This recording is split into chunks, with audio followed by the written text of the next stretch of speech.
I loved it. We had a great time. We covered a lot of stuff. It's like, having a huge tea party.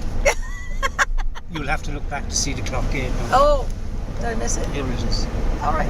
Oh, there's a clock on the back? It's a clock tower. All right, I see it. Cool. Yeah, it was great. I mean, I'm really enjoying myself in Ireland right now. Having a great time. I like seeing these little towns too.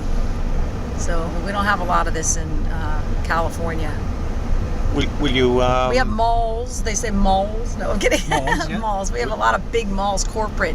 Everything's turned into corporate entities now, except the town where I live. But everything's kind of still a little bit old-fashioned, which I like. I'm going to be writing a little bit when I take some days off. When I look around Ireland a little bit more, I'm going to write some more. Give myself some downtime and do some writing. And I've been keeping a diary of everything I've been doing every day.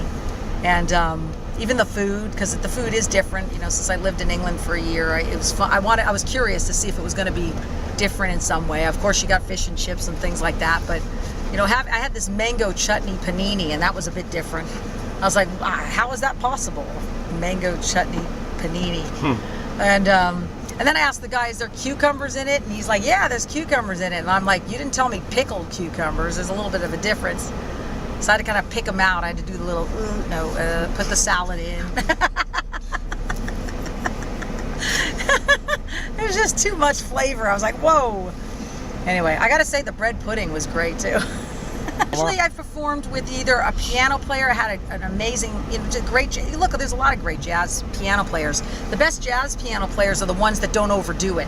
The best jazz players are the ones that can kind of lay back and flow with the music. That's the important part. So yeah, I mean, and I've also performed with just like a jazz guitarist, a piano, and a double bass, but I always do stripped down. I don't do big stuff. I don't like it. I like to be more understated. I don't like too much flash everything. I don't like that. I've always been like that though. I mean, I've lived some nice things and I have had flash in my life, but it's not my first choice. I like things that are comfortable. Gina, when you were saying about your, like, even though you kind of lived through the 80s, you're a kind of 60s person there? Well, I said, usually my first band that I started in Hollywood was called 22 Nemo, believe it or not. The reason why a lot of footage isn't on, because don't forget this was before the internet and everything, and YouTube and all this stuff. It was all done on VHS tapes. I have a lot of my band footage where we were playing this club in LA on Sunset Boulevard, near the Rainbow and all those famous places. We were playing at a place called Carlos and Charlie's, which was known for a lot of 60s nights, 70s nights and stuff like that. They always had, cool things. And so I played there a couple days a week, my band, 22 Nemo. And we were very much compared to like bands like Deep Purple. I mean, I was in a completely different phase. I had a record label after me at the time that wanted me to be like Janet Jackson. I mean, can you imagine the clash of Deep Purple and Janet Jackson? I mean, and when they came, the final executives from the record label came to see me at my show, and I was wearing army gear. I had a parachute hanging over the top of the thing, and I was wearing like a tiny top with camo pants, and they were like, "Where's Janet Jackson? This is not what we want."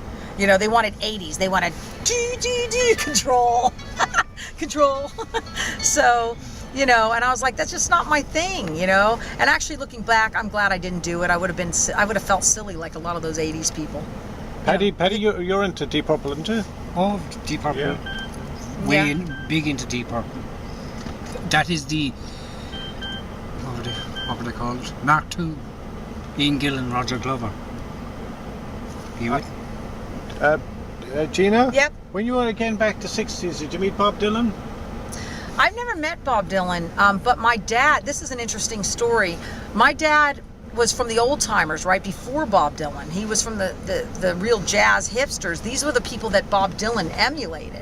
Don't forget, my dad told me when he used to do the Cotton Clubs and all the stuff in New York, Bob Dylan used to come and watch everybody. He was the younger generation coming up, and he used to watch everybody. And my dad, it's funny to hear these stories because he was, with Tommy Dorsey and Duke Ellington, and they were all in the throes of the whole jazz era. I mean, he was really in there.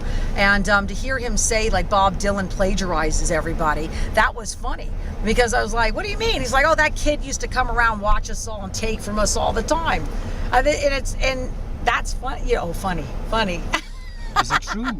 It's true. No. My dad, I wasn't there obviously, but I'm saying my dad, all of his friends, when they would get together, obviously they're all gone now, they've passed. They used to say stuff like, "Oh, he was a poser. You know, he just ripped everyone off." I mean, and that's how they used to talk about Bob Dylan, because don't forget they came before him. So if he saw my father do a real hip jazz show with Tommy Dorsey and all these people, he would get his ideas. Everyone has to get inspired.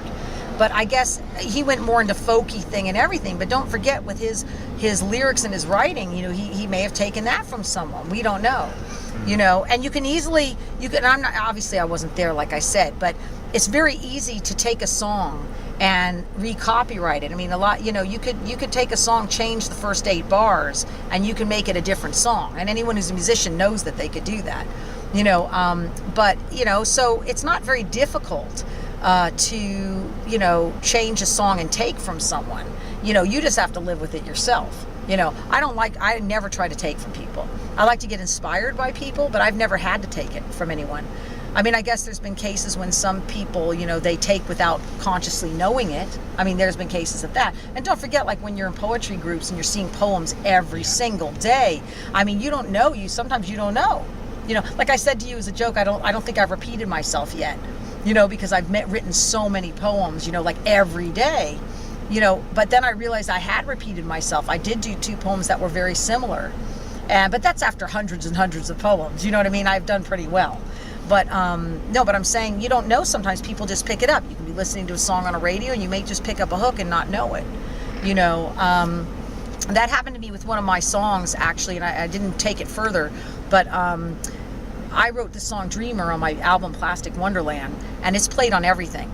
It's played on Stargate, everything, the show. And the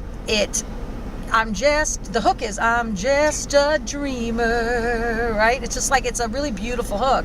Now, years later, Ozzy Osbourne came up with this song Dreamer, you know. Now, Ozzy Osbourne could have easily heard my album because of the people I know in the industry and everything. I don't know for sure, but I put his on and I put mine on, and even though they're very different, the engineer who was working with me said that I don't know, that's kind of it felt like it, you know, as a songwriter, it felt like he may have just heard it. It could have been, he could have heard it somewhere because it was on a lot of movies and TV, and maybe it just it's inspired his song. You know what I mean? But it's like, why even go and take it anywhere? You know, it's like, why? What is it going to get me? You know, a big headache. So why? You know, it was different enough that it wasn't worth pursuing. But I did feel like I got taken a little bit. I did. You know, my dad had a famous story with Neil Sedaka. You know, my dad's famous hit, "Don't Take Your Love From Me," and you know Neil Sedaka's song, "Don't Take Your Love Away From Me." Yes. You know. Well, my dad's song was, you know, tear a star from out the sky and the sky feels blue. Tear a petal from the rose and the rose weeps too, right? And then it goes, don't take your love from me, right?